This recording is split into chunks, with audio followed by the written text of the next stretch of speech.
제가 개인적으로 목회를 하면서 이 여성 안수 문제로 인해서 교회들이 나누어지는 것을 경험을 했습니다. 1996년도에 그때 제가 속해 있던 크리스천 리폼 처치 교단이 총회에서 여성 안수를 통과를 시켰어요. 통과를 시킨 후에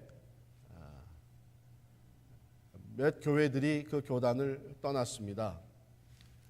그 중에 한인 교회들이 그룹으로 교단을 나와서 새로운 교단을 하나 만들었어요. 그것이 한 예이지만 지금도 아직까지도 이 여성 리더십에 대한 생각이 다름으로 인해서 교단이 서로 분리되어 있고 심지어는 교회 내에서도 다양한 다른 생각을 가지고 섬기는 모습들을 우리가 보게 됩니다. 그것은 우리가 처해 있는 현실이에요.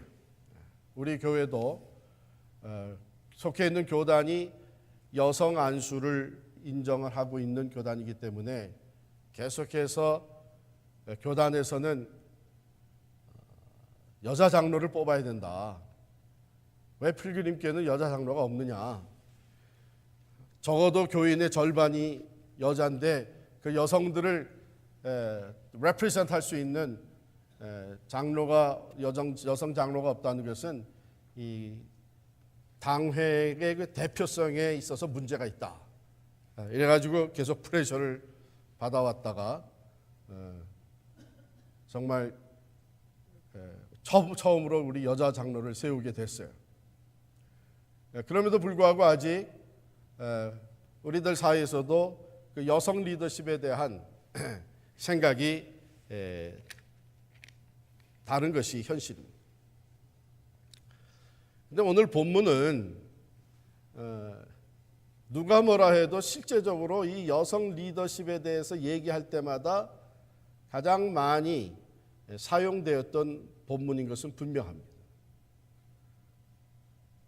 그런데 문제는 어디 있냐면 이것이 그렇게 여성 리더십, 여성 안수 문제에 자주 인용되었던 본문이기 때문에 그 본문의 기본적인 것, 보다 더 본질적이고 원칙적인 것은 우리가 잃어버리고 그것이 여성 리더십에 대해서 얘기하는 것에만 관심과 초점을 맞추고 있는 것이 사실은 문제라면 문제라고 할 수 있습니다. 그래서 오늘 그 본문을 읽으면서 우리가 조금 더 이 본문에서 정말 우리에게 가르쳐주고 있는 기본 원리가 무엇인가 하는 것을 한번 나눠보도록 하겠어요.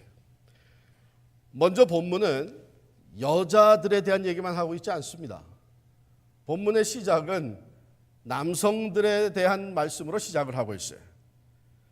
8절 말씀 보면 그러므로 각처에서 남자들이 분노와 다툼이 없이 거룩한 손을 들어 기도하기를 원하노라. 이건 한 절이지만 아주 중요한 메시지를 전하고 있는 말씀입니다. 교회의 남성들, 특별히 당시에는 리더십 롤을 발휘하고 있는 사람들이 당시 초대교회 거의 다 남성들이었는데 그 남자들이 기본적으로 해야 되는 역할이 뭐냐 하는 것을 여기서 가르쳐주고 있는 것입니다. 자, 보십시다. 요즘 교회에서 기도회로 모입니다 하게 되면은 여자들이 많이 나옵니까? 남자들이 많이 나옵니까? 예, 우리 여성분들이 크게 얘기를 했어요. 여자들이 많이 나온다고. 그러다 보니까 우리의 생각이 회의는 남성들의 것이고 기도는 여성들의 것인 것처럼 생각을 해요.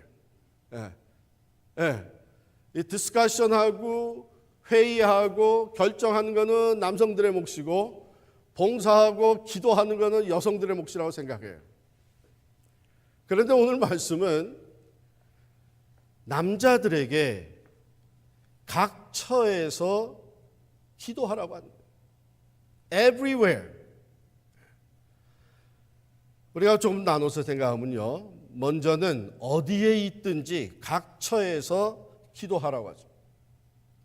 어디에서 무슨 일을 하든지 가정에서 리더십을 발휘하든 교회에서 리더십을 발휘하든 사역, 사명을 받고 다른 지역으로 나아가서 리더십을 발휘하든 남자들의 기본 역할은 기도라고 하는 것입니다. 각처에서 기도하라 그랬고요. 그 다음에 기도하되 분노와 다툼이 없이 기도하라 그랬어요.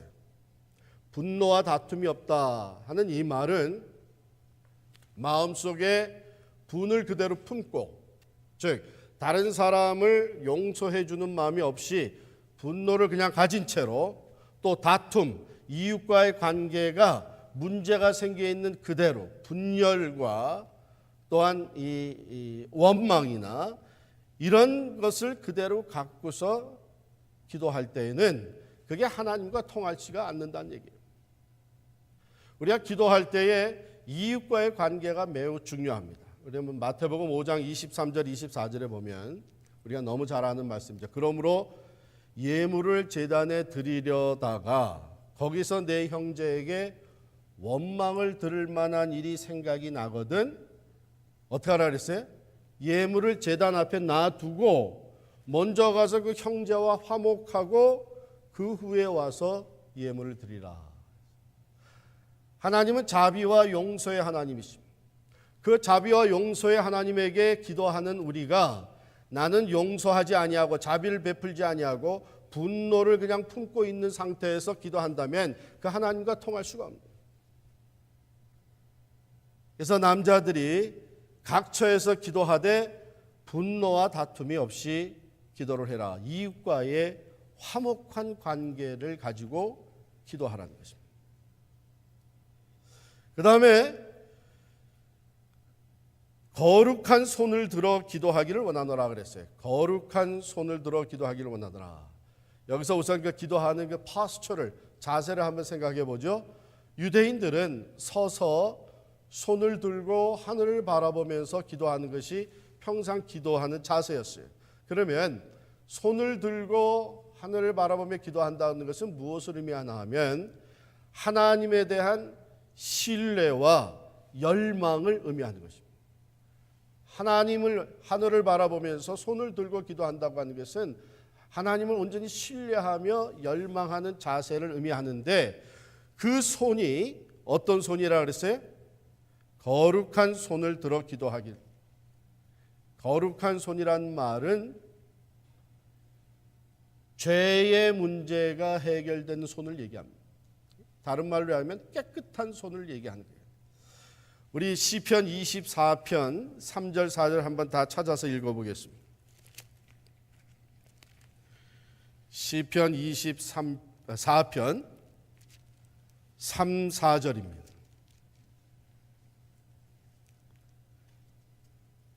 다 찾으셨어요? 같이 읽겠습니다. 여호와의 산에 오를 자가 누구며 그의 거룩한 곳에 설 자가 누구인가? 곧 손이 깨끗하며 마음이 청결하며 뜻을 허탄한 데 두지 아니하며 거짓 맹세하지 아니하는 자로다. 여기 손이 깨끗하며 그 다음에 나오는 것이 마음이 청결하며 이렇게 돼 있잖아요. 이것은 같은 것을 얘기하는 거예요. 그러니까 손을 들어 기도할 때에 거룩한 손이다, 깨끗한 손이다 하는 것은 다른 말로 표현하면 하나님과의 바른 관계를 얘기합니다. 죄의 문제가 해결되는, 죄가 가리우고 있지 않은 하나님과의 바른 관계. 그러니까 분노와 다툼이 없는 기도라고 하는 것은 이웃과의 화평한 관계를 얘기한다면, 거룩한 손을 들어 기도하는 것은 하나님과의 화목한 관계를 얘기합니다.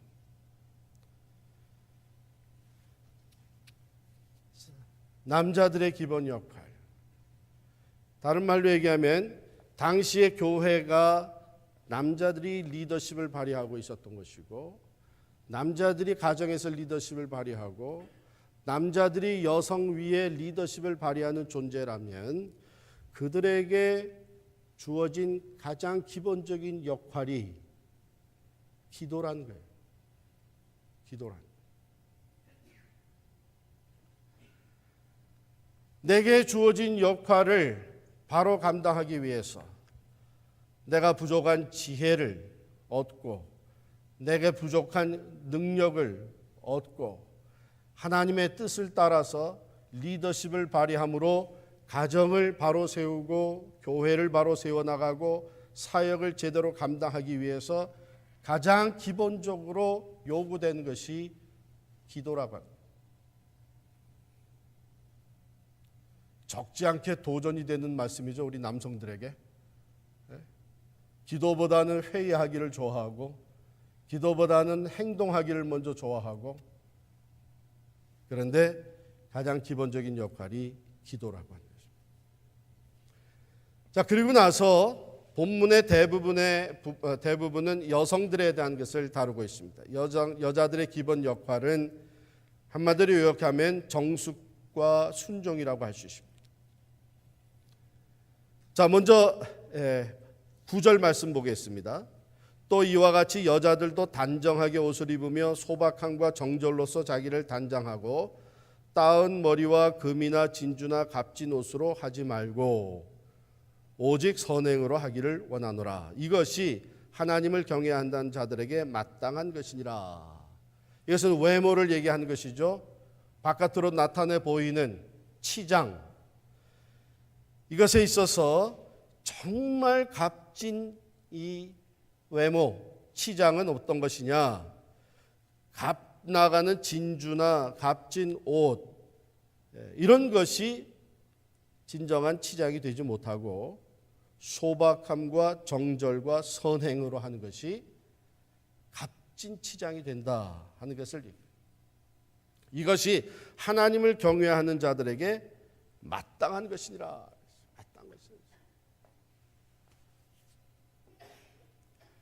여성들은 아름다움을, 남성들도 그렇겠지만 남성들보다도 훨씬 더 아름다움을 추구합니다.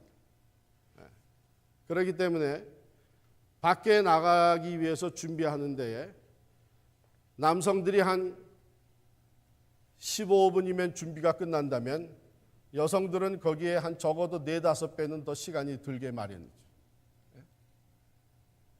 치장을 하는 거예요. 외모를 꾸미는 거예요. 꾸미면 더 아름다워 보이는 건 사실이죠. 더 어트랙티브해 보이는 건 사실이죠. 그런데 그걸 하지 말라는 것이 아니라 그것이 지나치면 안 된다는 거예요. 그것이 지나친다고 하는 것은 점점 관심이 거기에 더 쏠리게 된다는 것이죠. 그러다가 무슨 일이 벌어져요? 그러다가 무슨 일이 벌어지냐면 천국에 갔는데 천국에 있는 사진하고 매치가 안 된대요. 하도 많이 뜯어고쳐가지고 또 그것을 혹시라도 알게 될까봐 뜯어고친 다음에는 과거 사진을 다 없앤대요. 그러니까 추억도 다 지워버려야 되는 거예요. 외모를 아름답게 꾸미는 것 좋은 것이지만 화려하고 값 나가는 것으로 꾸미는 것보다도 더 중요한 것은 그 인격이라고 하는 것이죠. 그 삶에서 나타나 보이는 선행이라고 하는 것이죠.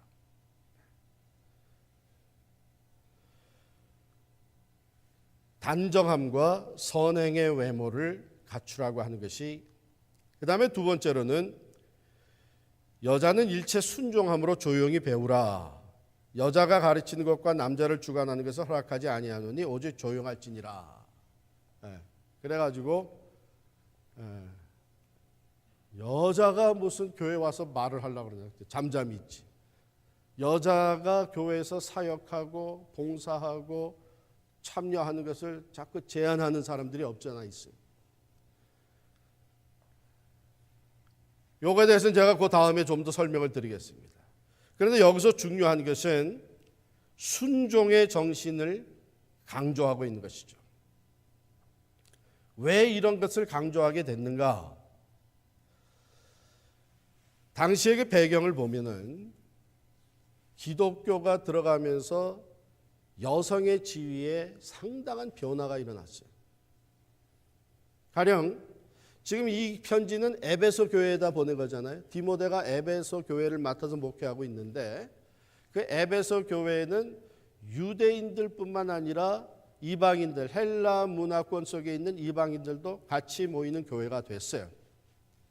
그 유대인들의 배경을 보게 되면 당시 여자들은 인격적인 대우를 받지를 못했습니다.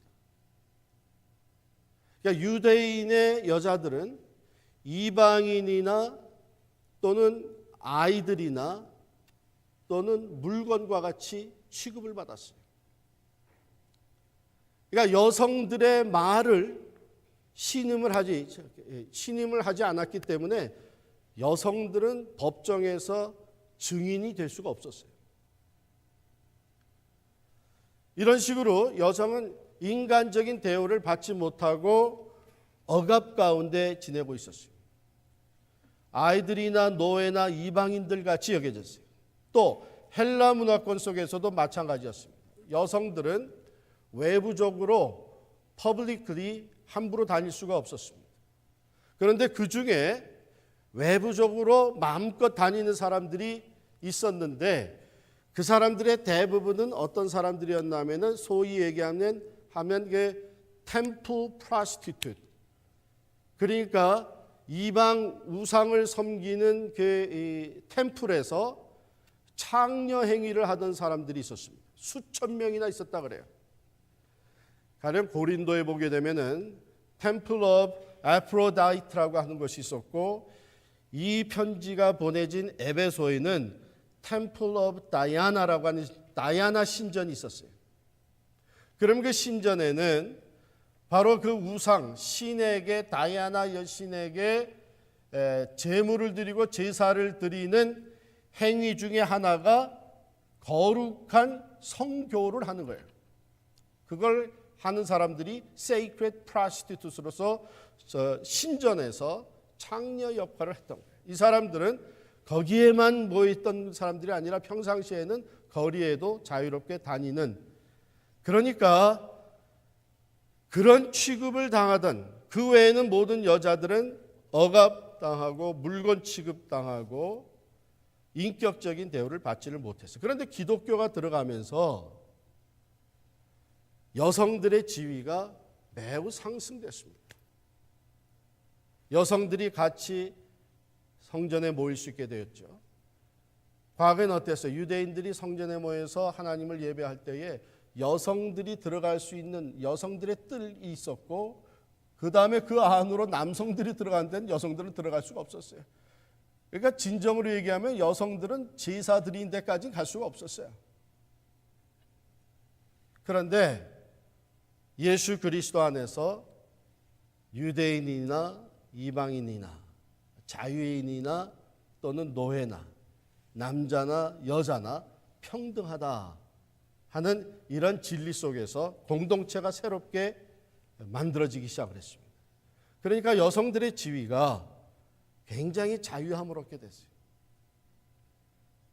그런데 그와 더불어서 생겨난 문제는 억눌려 있던 상황, 서프레스돼 있던 상황에서 갑자기 프리덤을 얻게 되니까, 자유함을 얻게 되니까 그 자유가 남용되는 일들이 생겼어요. 방종으로 치닫는 일들이 생겼어요. 그래서 전에는 치장을 못하던 여성들이 이제는 치장을 하기 시작을 하죠. 그러면서 사치스러운 외모를 꾸미기를 시작을 하고 내면의 인격보다는 외모에 더 신경을 쓰는 이런 일들이 벌어지기 시작했어요. 또 하나는 여성들이 공동체 안에서 퍼블릭리 같이 예배를 드리며 말을 할 수 있게 되었고, 자기 의견도 얘기할 수 있게 되었고, 봉사하면서 리더십도 발휘할 수 있게 되었어요. 그러다 보니까 그것이 자유가 남용되고 방종으로 치닫는 이런 상황 속에서 공동체의 질서가 무너지기 시작합니다.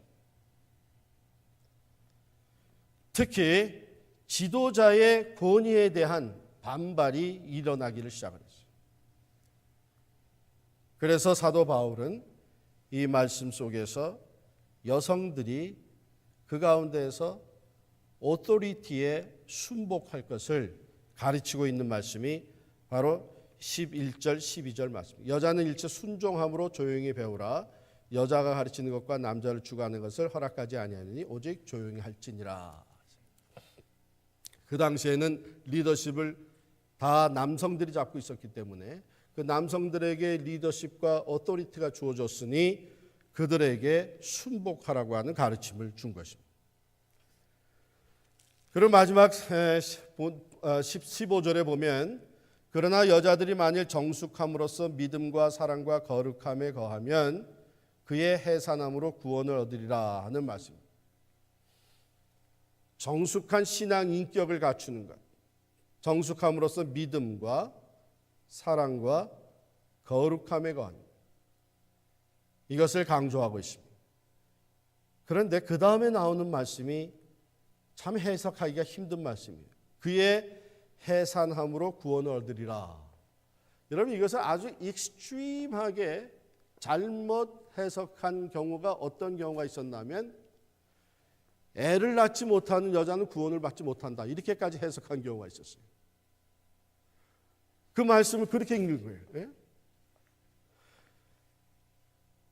그러나 여기서 구원이라고 하는 것이 우리가 예수 그리스도 안에서 죄 사함을 받고 영생에 이르는 그 구원을 얘기하는 것이라고는 하기가 어려워요. 이 구원은 하나님이 만들어 주신 그 여성이면 여성으로서의 건강한 인격에 이루는 것, 건강한 삶의 자리, 여성으로서의 건강한 그 인격, 이것을 얘기한다 보는 것이 타당합니다. 그러나 그것도 제가 그것이 꼭 그것만이 정확한 해석이라고 하긴 힘들어요. 이 말씀은 다르게도 해석들이 되고 있습니다. 그러나 여기 쭉 본문의 문맥을 볼 때에 바로 그 motherhood, 어머니로서의 역할, 즉 가정을 돌보는 것이 여성들에 있어 주어진 특권이며 또한 그것이 우선순위가 되어야 된다 하는 것을 사도 바울이 여기서 가르치고 있다고 볼 수가 있습니다. 자, 그러면 아까 제가 말씀드린 대로 초대교회 상황과 오늘의 상황을 비교해 보면 초대교회 상황은 여성들이 인격적인 대우를 받지 못하다가 예수 그리스도 안에서 남녀가 평등하다고 하는 가르침과 아울러서 여성의 지위가 갑자기 상승됐어요. 그러면서 그때까지 리더십은 모두 남성들에게 주어져 있었는데 그 리더십에 대한 반발도 불순종도 일어나기 시작을 했고 이 여성들의 주어진 자유가 남용되면서 주변에 예수를 믿지 않는 사람들에게 본이 되지 않는, 즉 구별되지 않는 사치스러운 치장도 생겨나게 되었다. 그러기에 대부분의 성경학자들은 이 말씀이 여성들의 리더십을 도무지 허락하지 않는 성경의 프린시플이라고 말하는 것보다는 이것은 그때 상황 속에서 사도 바울이 교회의 질서를 잡기 위해서 주셨던 말씀이다, 이렇게 해석을 합니다. 그럼 왜 그러냐? 성경이 성경을 해석한다 하는 말을 여러분께서 많이 듣고 사용을 하십니다. 어느 한 본문을 읽을 때 그 본문 자체 가지고만 온전한 해석이 이루어지지 않을 때는 우리가 그 본문을 성경 전체의 맥락에서 해석을 하는 것이죠. 그럼 성경 전체에서는 여성 리더십에 대해서 어떤 가르침을 주시고 있느냐? 성경 전체를 훑어보면 가령 구약에서 보면은 하나님께서 구약의 여자 선지자들, 여자 사사들, 여자 선지자를 세워서 리더로 사용하신 것들이 나옵니다. 신약으로 넘어오게 되면 여성이 가르친 일도 나타나게 됩니다. 가령 예를 들어서 아볼로라고 하는 사람이 매우 인텔리전트한 사람이었어요.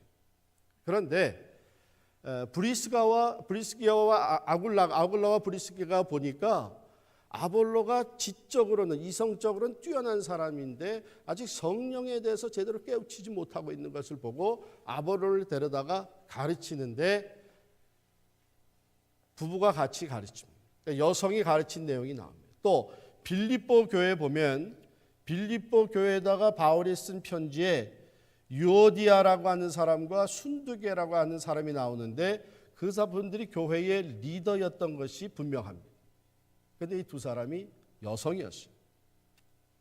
예수님께서도 부활의 첫 증인으로 삼은 것이 여성이었습니다. 이런 것들을 볼 때에 성경 전체는 필요할 때에 하나님께서 여자들을 리더로 세워서 사용하신 것이 분명히 나타나고 있습니다.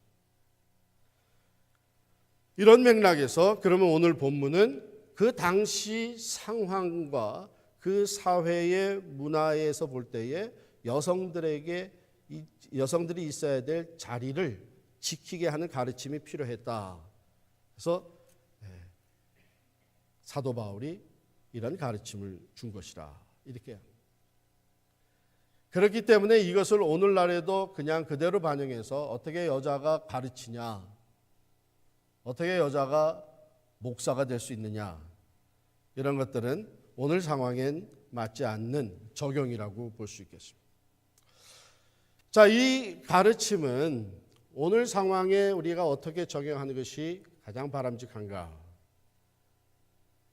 분명히 여기 남자들에게 주셨던 가르침, 이것은 당시의 리더들을 향한 가르침이었어요. 그러니까 가정이나 교회나 어떤 공동체들이 든지 간에 리더가 된 사람, 지도자가 된 사람, 그래서 다른 사람에게 영향력을 끼치는 크리스천 리더에게 있어서 가장 기본적인 역할은 기도라는 거죠. 가장 훌륭한 리더는 자기를 따르는 사람들에게, 자기에게 영향을 받는 사람들에게 하나님 앞에 무릎 꿇는 모습을 보여줄 수 있는 리더가 됩니다. 즉, 다른 말로 바꾸면 내가 여러분들을 이끌고 내가 여러분들에게 영향력을 끼치는 것이 아니라 하나님께서 나를 통해서 당신들을 인도하고 계시고 하나님이 나를 통해서 당신들에게 선한 영향을 끼치고 계십니다. 나는 하나님의 쓰임을 받는 도구에 불과합니다 하는 이 확고한 자기 정체성을 가지고 있어요. 그렇기 때문에 우리는 하나님 앞에 먼저 무릎을 꿇는 지도자가 되어야 됩니다. 생각해 보세요. 아버지가 가정의 리더예요. 가장이에요. 가장으로서 여러분 가정을, 여러분 자녀를 여러분들이 책임질 수 있어요? 없어요. 우리가 우리 자식을 책임질 수가 없어요. 원하는 건 많죠. 해주고 싶은 건 많죠. 바라는 건 많죠. 그러나 우리의 생각과 우리의 판단과 우리의 노력과 우리의 능력으로 되는 일이 아니에요. 그렇기 때문에 하나님께 무릎을 꿇는 거죠.